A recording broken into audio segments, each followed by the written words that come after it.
we've learned over, you know, however many Zooms that you have to wait a little bit for the recording, otherwise people miss the first 30 seconds.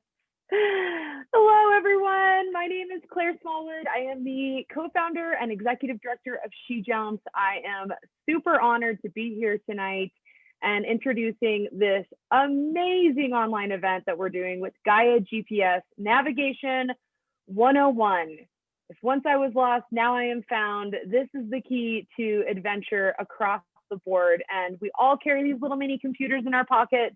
It's so important for us to know how to use them, and might as well figure out how to use them to have more fun in the outdoors. So if this is your first SheJumps event, you can go ahead and go to the next slide there, Laura.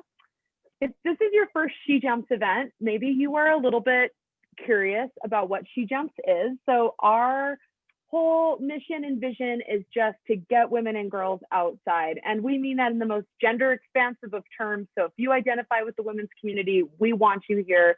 This is a safe and encouraging space for you to have fun, go on adventures, and learn especially skills that will help you feel more empowered for that purpose. So we basically, you know, our bottom line is transformative play in the outdoors. And this is a wonderful quote from one of our great board members, Sarah Boylan. We go to nature for many reasons. For some, it is an escape.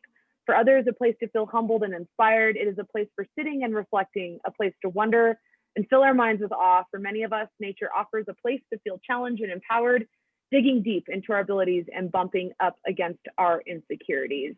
So speaking of insecurities, you can go to the next slide, Laura. Safety is obviously a major player in how we are able to do all this stuff and not get lost, not get hurt, and most importantly, just be able to do it another day. So we want everyone to have this access and this power. And, you know, within the program structure of SheJumps, we do a lot of beginner events. We really are trying to focus more on accessibility, progression programs, et cetera.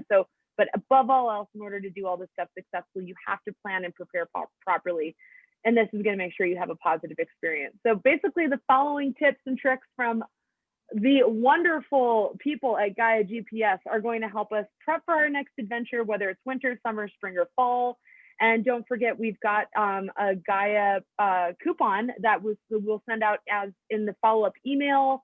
We're super grateful for the support that Gaia has provided for SheJumps. So I'm going to turn it over to the team here. Wave goodbye off of my video. And for any of you listening to the recording, if you have any questions, I'm sure we'll be able to send those follow-up questions to Gaia. And if not, if you're live, hello, live people, we have a Q&A function, and that is a great thing. So if you have questions as it comes up, please use that function. It's down at the bottom of your navigation bar. There's a chat function as well. We recommend using Q&A for the questions. It helps us to keep track of them a little bit more. But if you have other things to chime in along the way of experiences or anything like that, we encourage you to connect with your fellow SheJumps event attendees. And I will turn it on over to Laura here. Great, thanks, Claire. All right, yeah, we are super excited to be here as well. I just want to start off by introducing the team that we have here today. I'm Laura. I use they, them pronouns, and I am a marketing specialist here at Gaia GPS.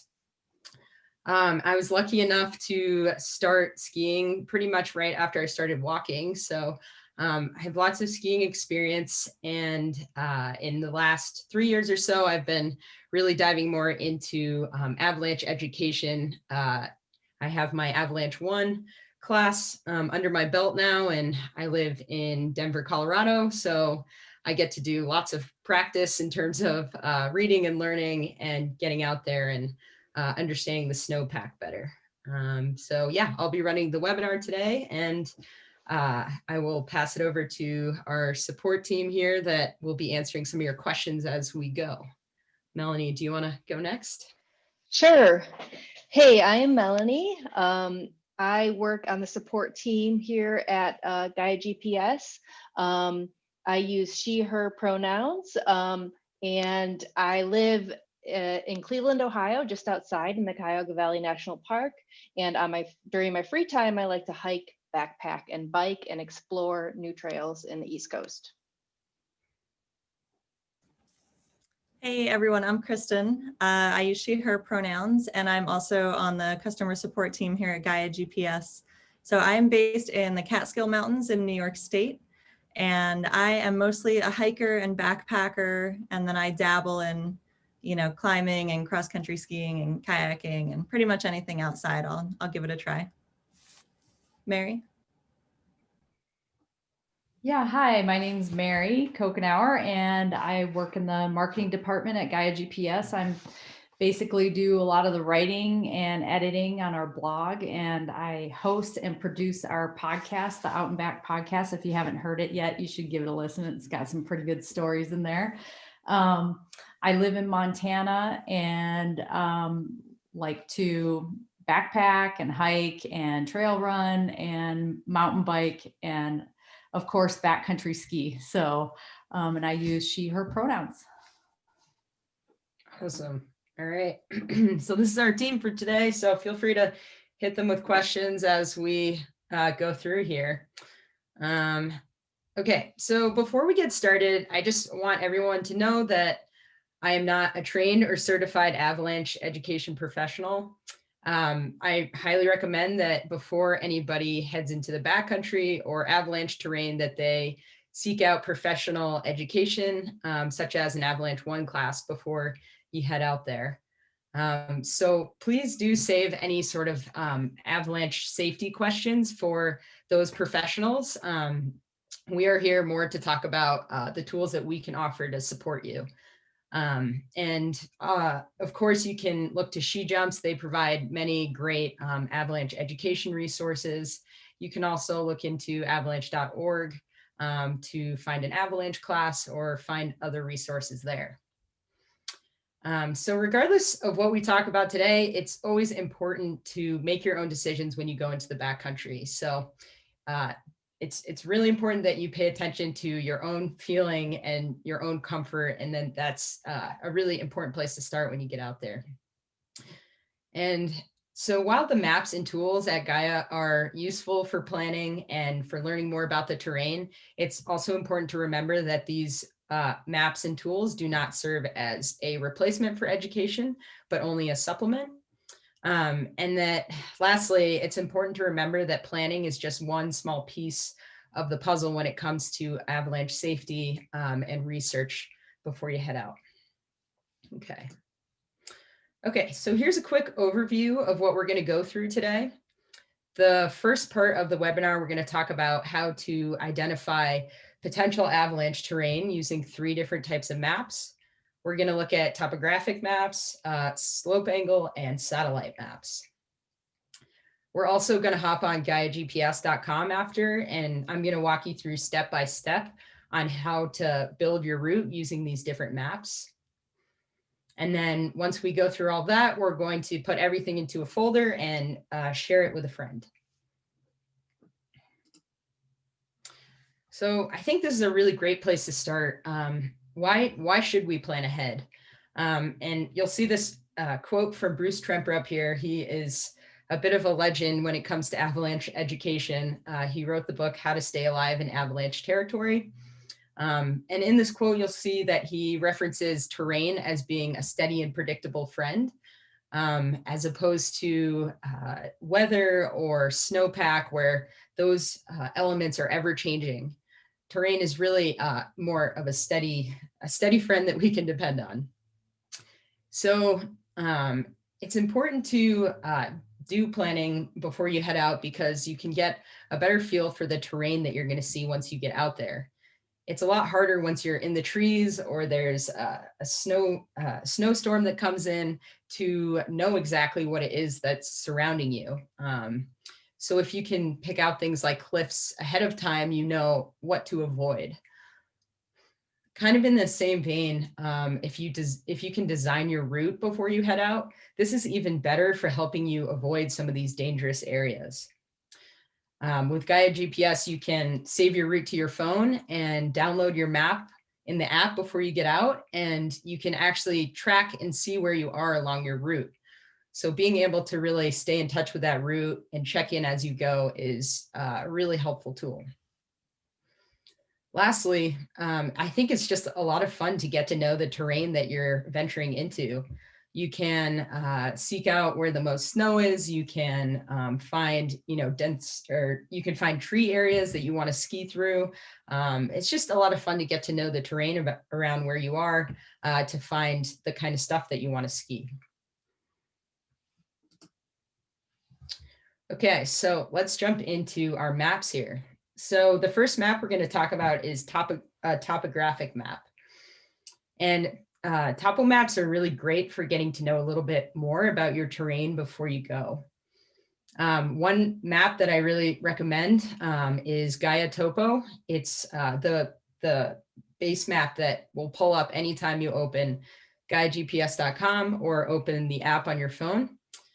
This map is loaded with different information about trailheads, hiking trails, water sources, anything that you want to know before you're planning a trip to do in the winter or the spring or the summer, anytime really. So when it comes to the topo map, we can identify a couple different things on the map. Hopefully y'all can see the labels on here that will point out some of these pieces of land that we want to study a little bit closer. So two things that you can find out from looking at a topo map are your slope aspect and your slope and your elevation. And these two pieces of information are pretty important because in most avalanche reports, they are going to point out to you which slope aspects might be more dangerous than others, and which elevations might be more dangerous or somewhere you want to venture to instead. And that is indicated by a danger rose. We won't get too much into avalanche reports today, but those are two things you want to pay close attention to so you can match them up. So I'm just going to point out here real quick the slope aspect. So this section right here is pointing north. So this is a north facing aspect that we're looking at on the topo map. And this over here looks to be more of a west facing aspect. So you can also identify the elevation by looking at these contour intervals here. They're a little bit small on this map, but usually you can zoom in a little closer and identify just how high up this one contour line is. A couple of other things that you can use topo maps to identify are ridge lines and drainages. And ridge lines tend to be a better place to travel when we're going uphill. So these are really great to be able to identify on the map. You'll see that ridge lines have these V's that are pointing downhill towards lower elevations, this going this way. And then you'll see that the drainages are pointing uphill towards higher elevations this way. And it can be a little tricky to decipher what's a ridge and what's a drainage. So it's really helpful to study what is around this feature that you're looking at. As you can see, there's a river and a lake here, so you can kind of guess that, okay, this does look like a drainage. And drainages are really great to point out because oftentimes these are avalanche zones where avalanches will run right through those drainages. And then on the left here, we have a more real life representation of some of the things that we're looking at on the map over here. So anytime you head out, you can always, hold your topo map up and try to identify things once you get to the trailhead. But you can also study images online. Oftentimes there are great resources that show images of some of the backcountry ski zones that folks like to visit. So you can practice identifying some of these landmarks by looking at a photo. Okay, the last thing I want to point out here is you can look at topo lines to identify the steepness of a slope. We can't exactly tell how steep, but we can kind of guess based on how close these contour lines are to each other. So this area right here has contour lines that are nice and close. So that tells me this is probably a steeper slope. Whereas over here, it looks like these contour lines are pretty far apart and this is probably a flat area. Okay, so now we're going to take a look at some slope angle maps. Many of you might be familiar with this, that there is a correlation between slope angle and avalanches. Over 90% of avalanches start on slopes that are between 30 and 45 degrees. So if we look at the map here, there is, we have different colors that are correlated with different slope angle degrees. So let's look at this legend down here in the left corner. We can see that slopes that are between 20 and 25 degrees are labeled green on the map. So something like this. 26 to 29 is going to be this lighter yellow color. So we know that yellow and green color are generally under 30 degrees. And once we get into red and anything darker than that, we're looking at something that's likely in avalanche territory. One really important thing to keep in mind with slope angle maps is that these are not a depiction of reality. Oftentimes there's small pieces of the terrain that can escape detection with this map. So sometimes a convexity won't make it into the map. So something that might look 20 to 25 is actually quite a bit steeper. And there is up to a 4-degree error in these angle labelings. So while this is a really great way to get a general feel for the terrain, it's super important that once you get out there, you actually measure the slope once you're on the spot.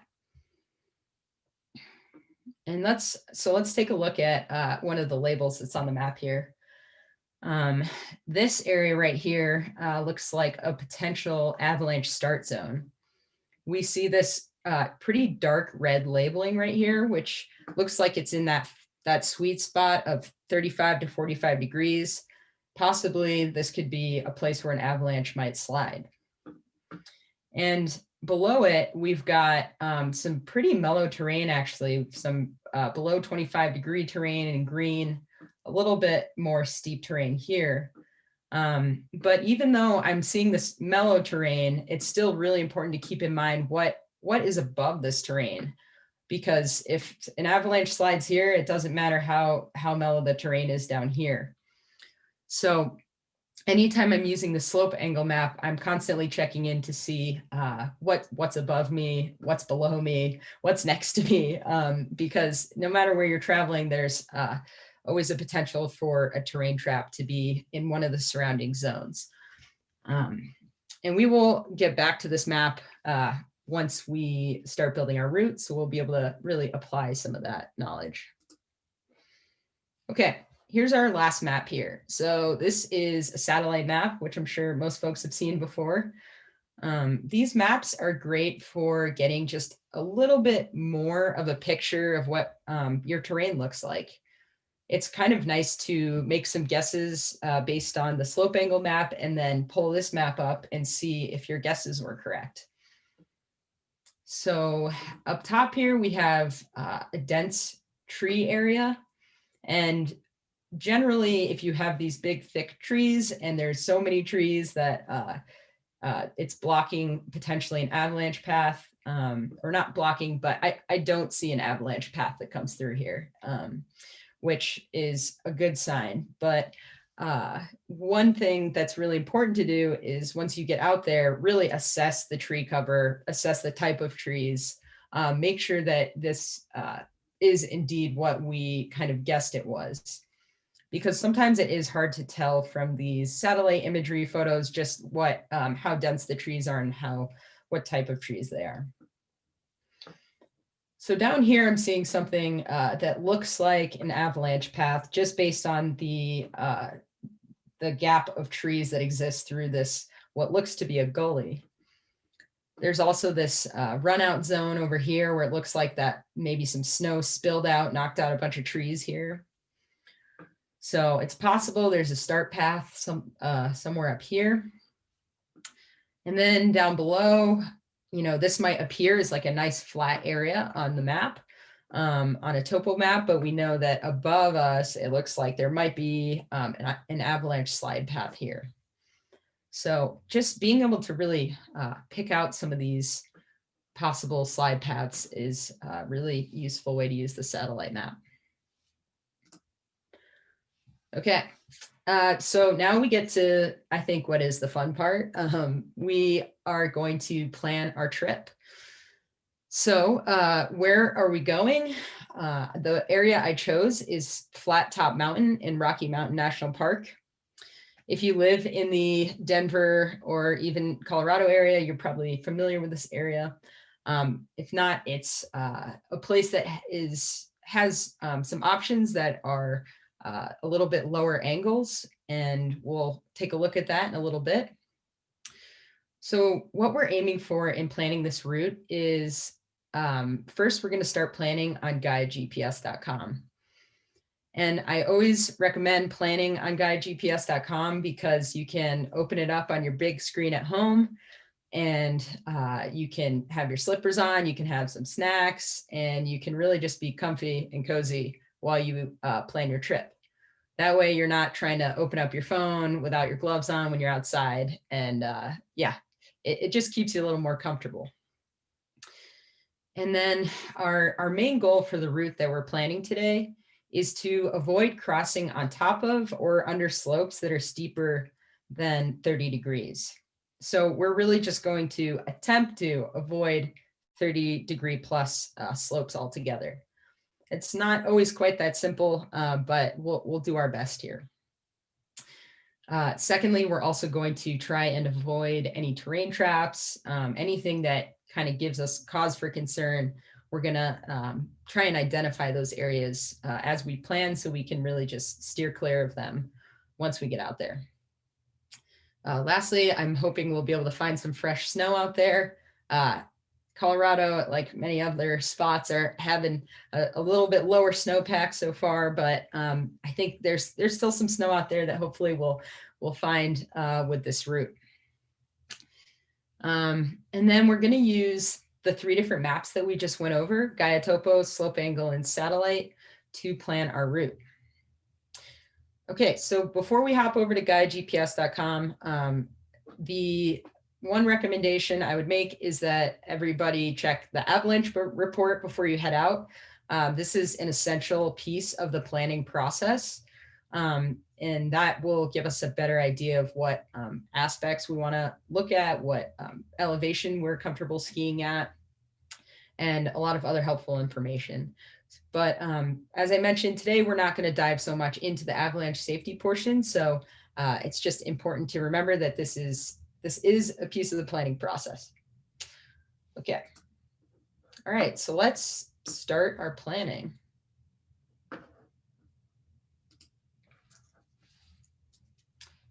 All right, so we're going to go to GaiaGPS.com. Okay. Actually, I was already logged in. I want to log out so y'all can see the screen here.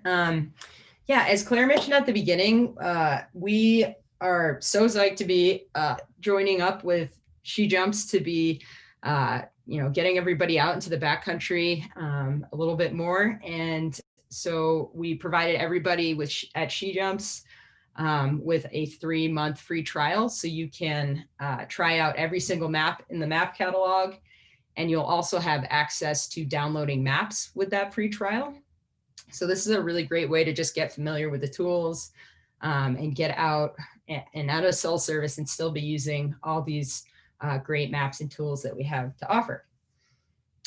So once you get signed up there, you can visit GaiaGPS.com and log in here. And I'm going to log into my account.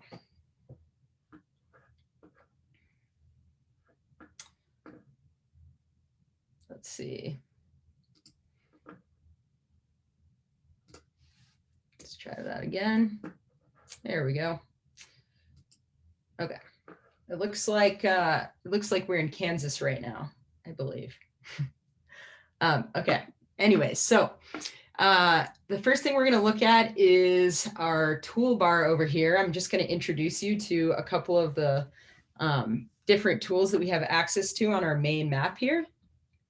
So this is our search bar, and the search bar is going to let us look for a lot of different things. We can look into trailheads. We can find different towns. We can plug in coordinates.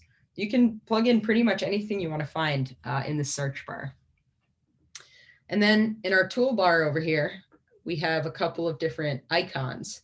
This one is going to be, this one's going to give us access to all the different maps in the map catalog, which we'll visit in a few minutes. Here we can access our saved items. This one's going to be our map settings. And this, this is going to be our print tool. We're not going to print today, but it's always a smart idea when you head into the backcountry to print out a map. That way, if your phone dies or something, you know, if you drop your phone, who knows? If anything happens, you still have a printed out map. And the last couple tools here are creating a waypoint, creating a route, creating an area, and importing data.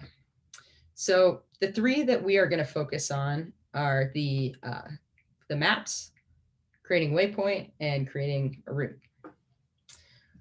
All right, so let's plug in where we're going to go today. And I know that the trailhead is called Bear Lake. It's in Rocky Mountain National Park, as I said. So let's do a quick search. And here we are. All right, I'm going to zoom in a little bit so we can see our zone a little bit better. So here's the trailhead I mentioned. The first thing that we're going to do, because we are planning this trip with a couple friends, or it sounds like I'm doing the planning for them, but hopefully I will clue them in on what the plan is and we will all get on the same page once I finish this up.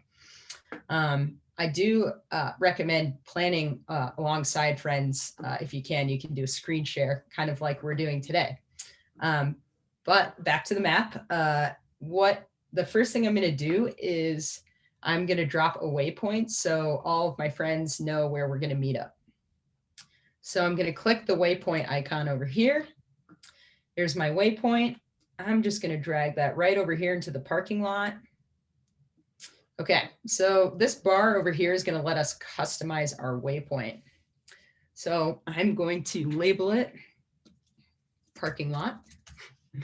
And one little tip is that you can change your icon. So let's give it a P for parking. And then we'll leave everybody a note that says meet here. And then we'll save that. All right, so the first thing we're going to do before we get started on any sort of route planning is we're going to study the map a little bit. We're going to apply some of those concepts that we talked about earlier by looking at our contour lines here. So it looks to me like these contour lines are really close together. Same thing with these contour lines that wrap around the lake. And then this area looks a little bit more mellow. Maybe we see a bowl here and maybe a ridge line right here. So yeah, just identifying some of these areas ahead of time is going to help me figure out what's going to be the best route. One thing that you'll notice on the map is we have this trail here. And it's kind of leading up to what I'm thinking might be our where we will descend over here. The one thing about trails is that we don't want to use these trails as our guide to get to where we want to go. As we talked about before, our main goal for today is to plan a route that avoids slopes that are above 30 degrees. So we aren't going to use our trail here to plan that, to plan our route. We're going to use our guide of picking more mellow terrain as a direction for where we will put our route down. So we'll just keep that in mind as we go. Oftentimes there are skin tracks along these routes, but it's not always the best route for you or for the decisions that you want to make that day. Okay, so I mentioned this area right here seems like a pretty good descent zone. And I was actually doing some reading earlier that this area is called the Banana Bowl, and that this is a pretty common place where people come to descend. But before we decide that that's really what we want to do, we're going to pull up our slope angle maps to make sure that's the route we want to choose. But one thing I want to do first before we build our route is to drop another waypoint to just orient us towards where we think our descent is going to be. So I'm going to label this waypoint transition and change my icon to a little skier here. And remember that we can always move this. So if we get up here, when we're route planning, we decide this isn't the best place to transition, we can always move that. So let's save that. Okay, great. So now we're going to pull up our slope angle map so we can see just how steep some of these areas are and try and seek out the best route for us to get to our transition point. So the way I'm going to get to our slope angle map is by opening our layers and overlays here. Now our slope angle is already here, but I just want to show you exactly how you can find it.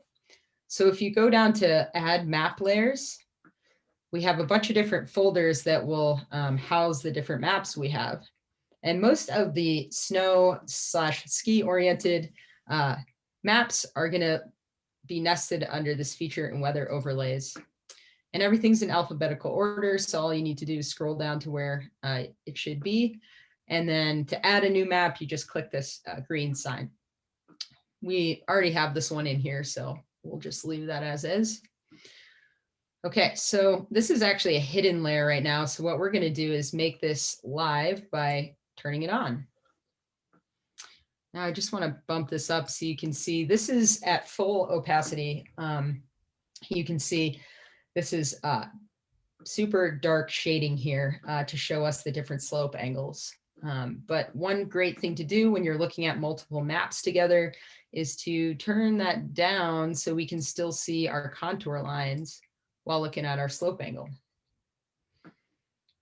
Okay, and then one more thing I'm going to do is I'm going to pull up the map legend so I can kind of correlate some of these slope angles to just how steep they are.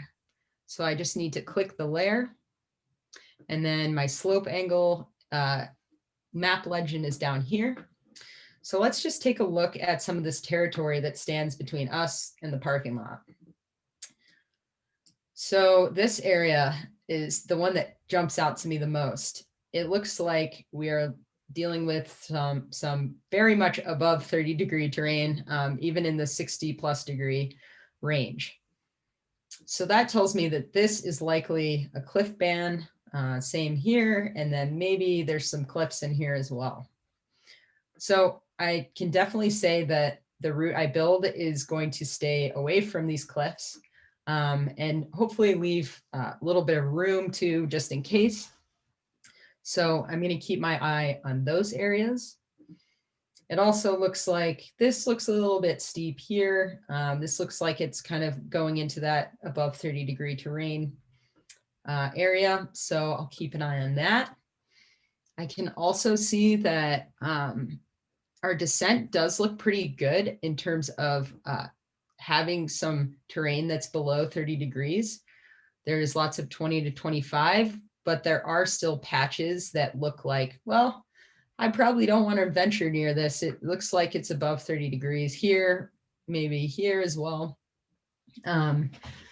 So what I'm going to do before I build my route is I'm going to drop in a few waypoints to point out maybe where some of these areas are.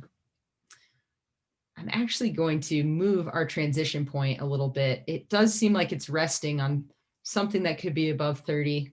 As I said earlier, this is something that we would want to reassess once we got out there, because it's really possible that some stuff that's labeled below 30 might be a little bit steeper and vice versa. So we're going to just do the best we can here and know that once we get out there, we will reassess. All right, so I'm just going to move this over a little bit here.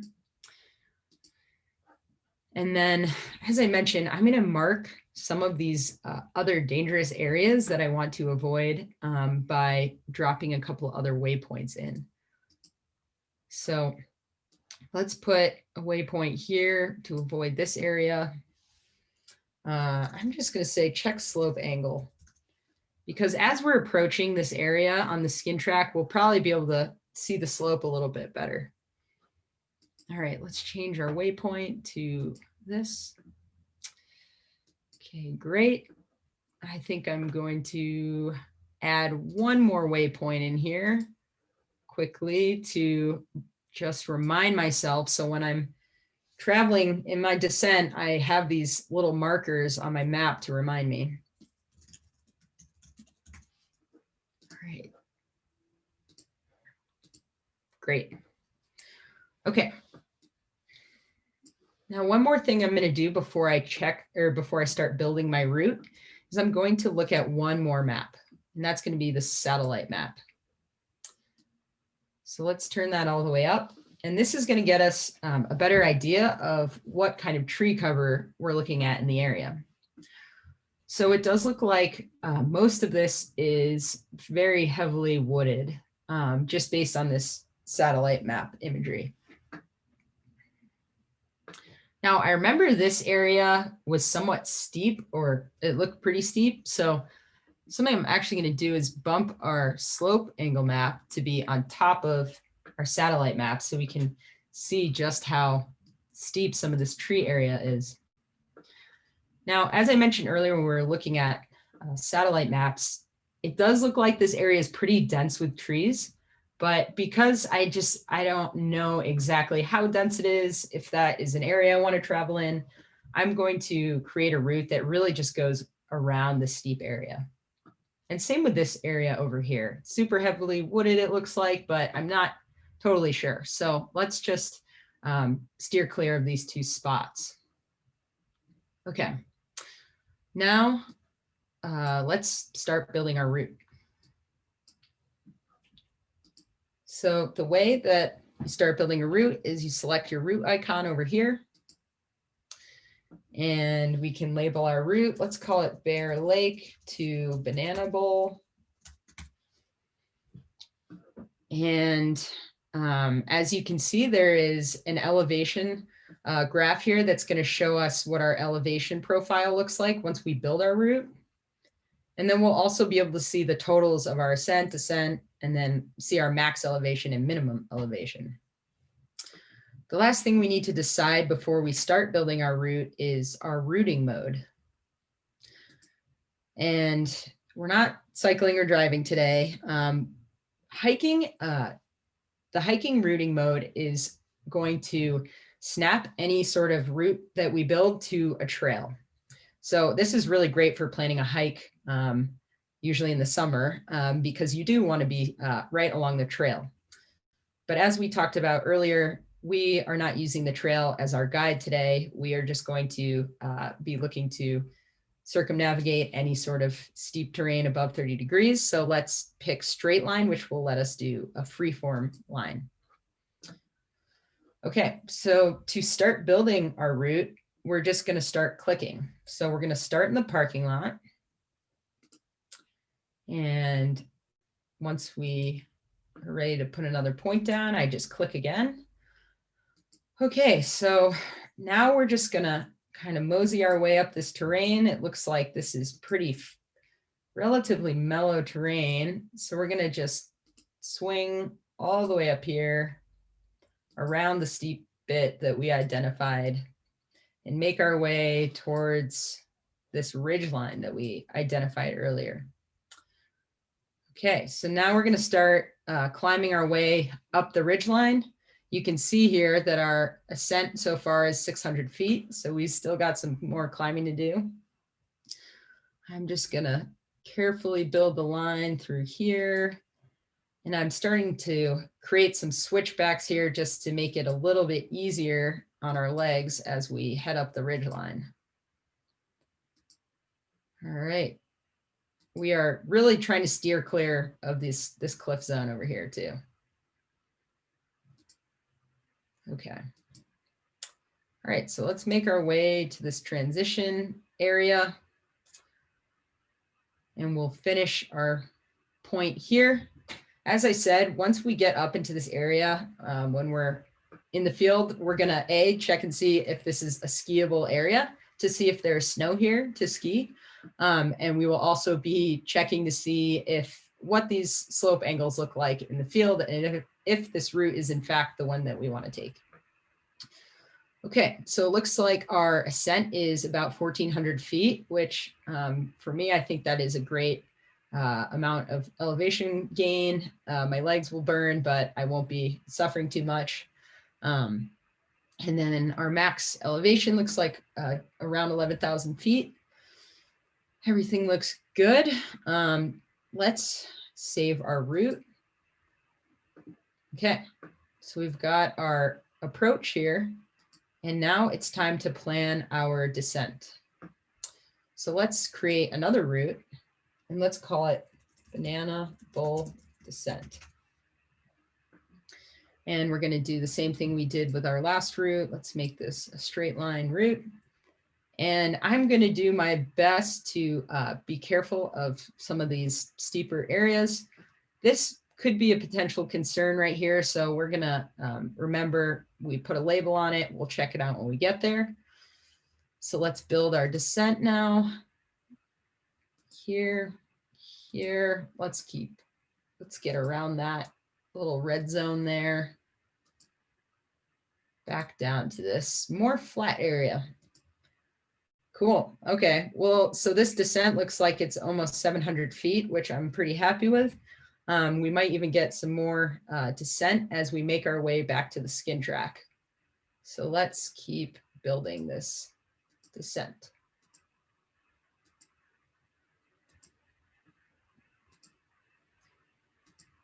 All right, here we are back at the skin track.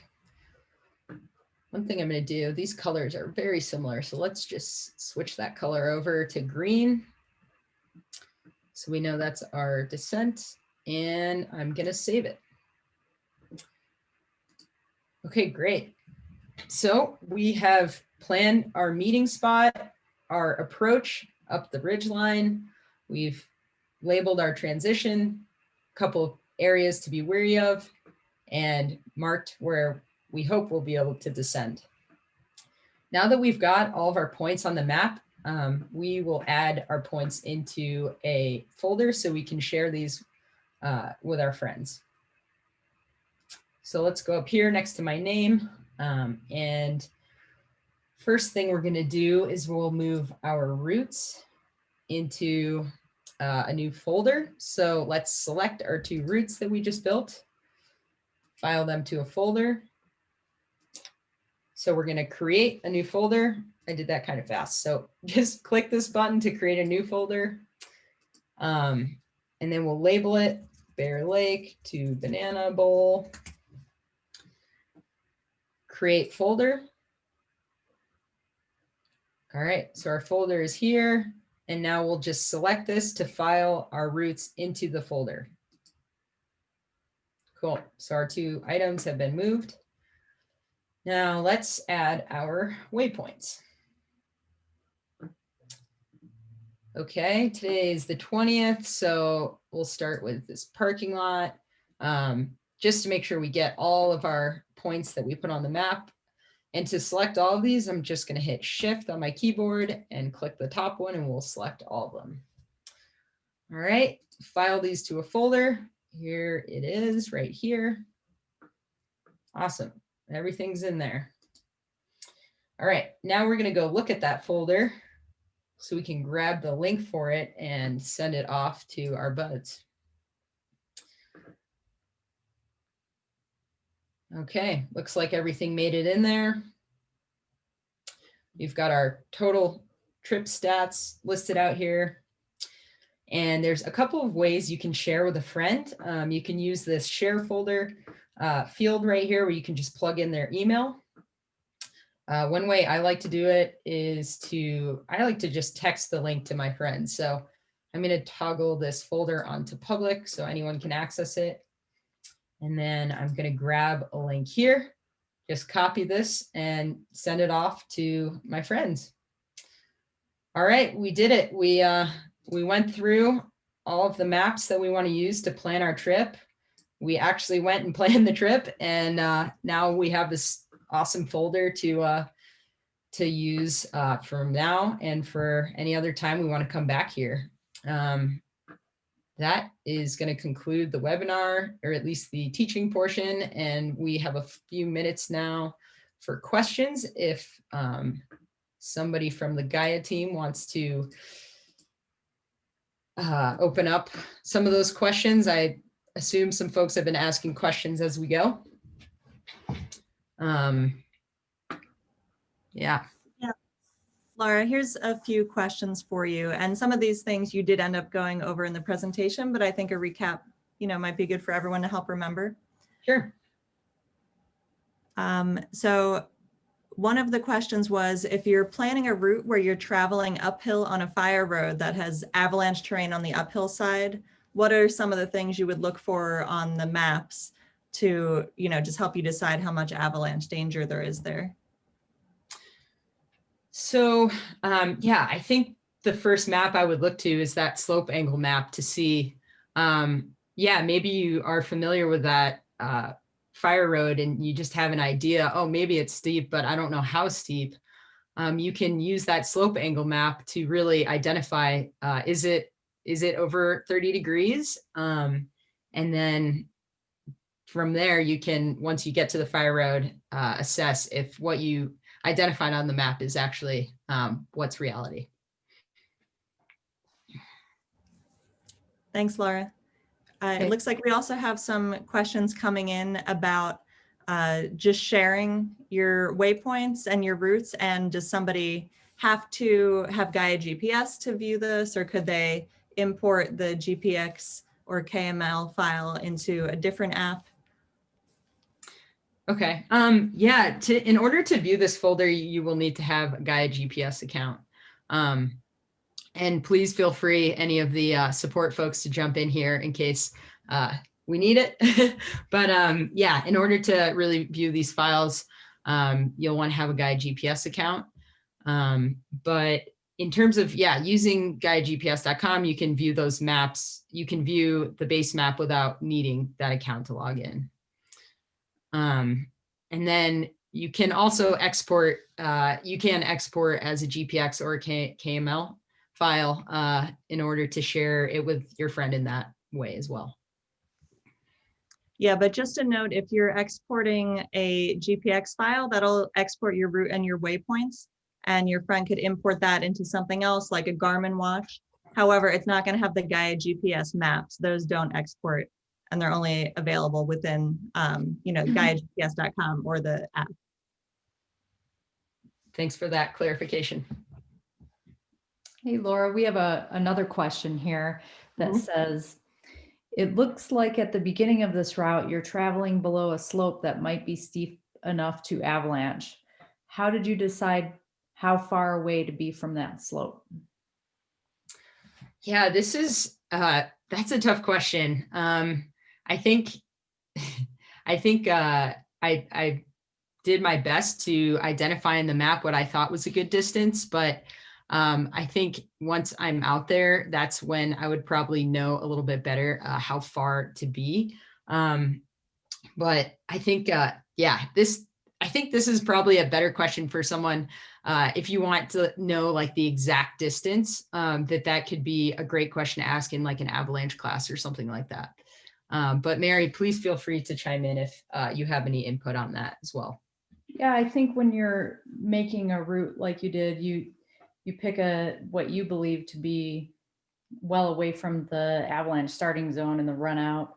I think when you get in the field, then what you'll learn in an avalanche class is that you can use what's called an alpha angle to measure the angle of the starting zone from where you stand, and it'll estimate whether you're in the run out zone. So that's just something you kind of pick up, like Laura said, in an avalanche class. But yeah, an alpha angle out in the field would confirm what you drew out on the map to be a safe spot. Great, thanks, Mary. Let's see, do we have some other questions here?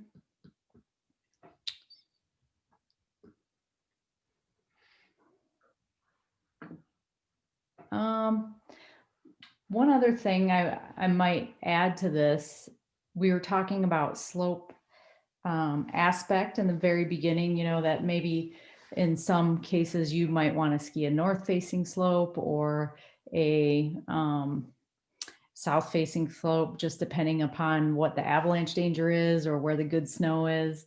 How do you tell which way on the map is north? When all topo maps are oriented with north at the top of the map. So if you're holding a paper map, the very top of the map is going to be north. And sometimes that can be confusing on a digital map when you're on the phone, right? Because you don't have the map and sometimes it can rotate or whatever. But if you're looking at the map and the words are readable, top of that would be north. So I just want to clear that up too. Cool. Yeah, that's a great tip. Here's another question. My husband is always talking about micro terrain management. What does that mean? Do you want to get into that, Mary? Sure. So micro terrain management is just basically when you're looking at the map and you're using like slope angle shading, for example, it tells you generally what the slope angle is for that area. But also when you get out in the field, you're going to notice that the slope angle shading is basically an average or a generalization of what that slope angle is.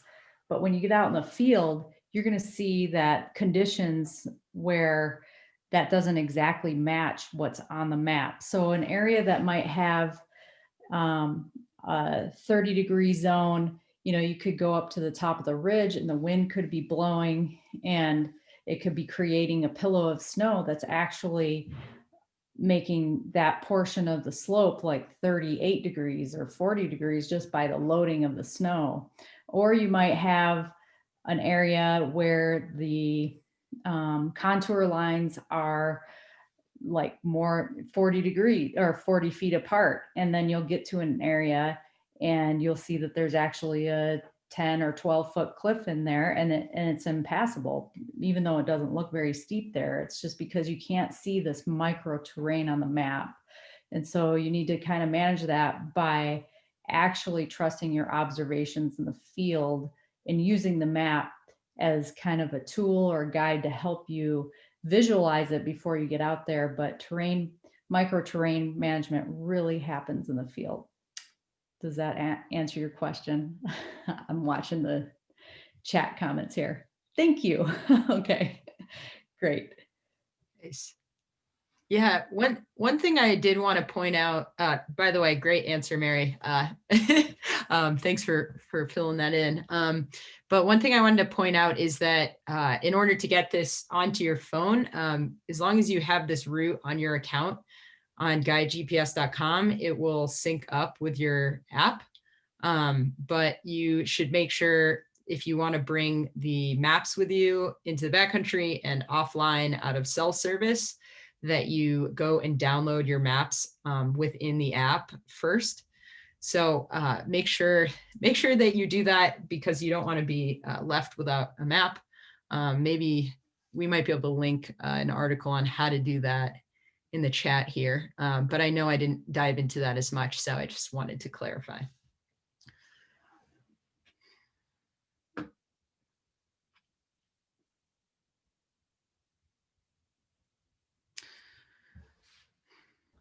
Laura, one other question I want to mention. Somebody asked, when a friend shares a route with me, it opens in my account on GaiaGPS.com, but I can never get it to come up in the app, so it doesn't do me much good in the field. So I just want to point out here, we didn't see the share from the other side as the person receiving the link, but when you get the link and you're logged into the GaiaGPS.com website, there should be a button in the top left that has a plus sign and says add to my routes. And then once you click on that, it saves to your account. And as long as your app is syncing with the website, the route will then show up there as well. And I will also put a link to how to make sure sync is turned on in your app in the Q&A here. Awesome. Really good questions.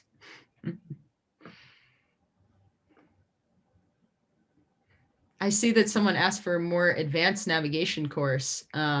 Perhaps that is something we should think about. I know Mary is our guide on the team, so perhaps we could talk her into doing another course in the future. But we don't have any plan at the moment, but it's good to know that folks are interested in that. I would totally be down for that. All right, there we go. Yeah, I would also like to attend that. Cool. Any other questions that we want to run through here?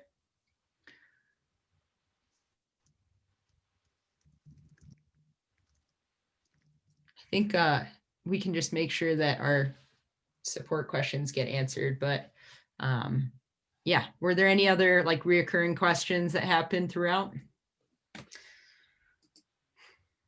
Let's just take a look here. No worries if not. Someone has asked here if their friend doesn't have a Gaia GPS membership, if they just have the free app and they share their route with them, will they still have access to it and see the details? So the answer to that is yes, they'll see the route and the waypoints and the data, but they won't have access to those special maps like slope angle. And they wouldn't be able to download maps to use offline in the field, but they would still have the, you know, the track data of the route and the waypoints there.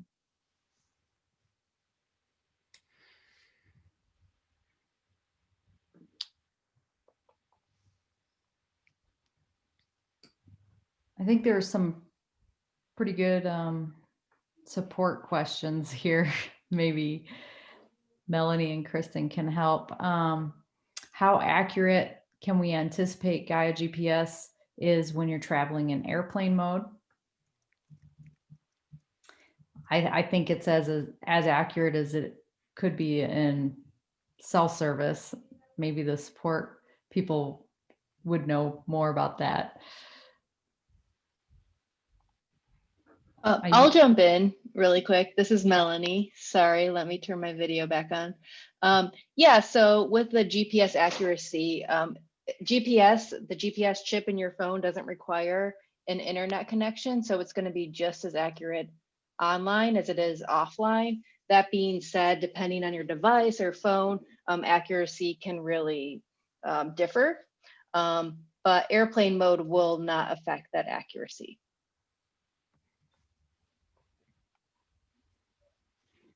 Okay, while you're there, here's another question.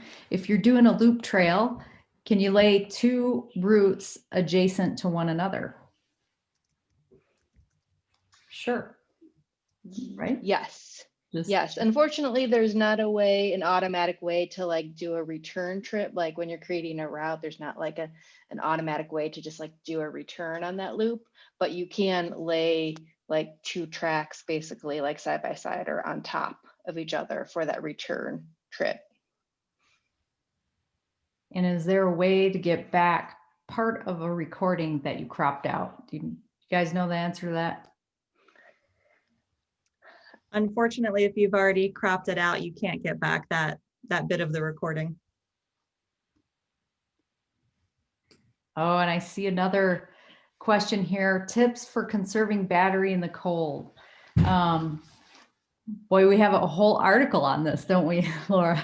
We have an article on our blog about how to save your battery in the cold. But yeah, that's a big problem with backcountry skiing. You know, your phone gets cold and it basically disables the battery. It actually doesn't lose battery. It actually just kind of makes it so the battery gets stuck and cannot work. And so what the way I do it is I keep it as close to my body as possible. So I'll store it on an inside pocket on the inside of my jacket. But the trick is with this, when you're backcountry skiing, to make sure that it's at least eight inches away from your avalanche beacon so that you're not having interference. So just keeping your phone warm and pulling it out as minimally as possible is the best way to save your battery when it's cold. There are a couple like cases that you can buy too. So you could go to REI. I think they have these cases that'll keep your phone warm. Some people use like a koozie from a beer, like a can holder, neoprene thing, put your phone in there, and then you can kind of keep it in the same pocket with a hand warmer as well. And just the best bet is just keep that phone warm. Great. All right. Well, we are kind of at our time limit here. So unless there's any other last minute things y'all want to answer, but hopefully answer here, we can finish answering in the comments. Or folks can reach out to our support team if they're having trouble. I don't know. I think the help center is probably linked somewhere in the comments, right? Yes, we've linked to quite a few Help Center articles in the Q&A. Okay, great. Yeah, I mean, this is great feedback for us too, to know what questions people have and what we can do to improve your experience. So thank you so much to everybody who attended. We'll definitely let everyone know if we're gonna do this again.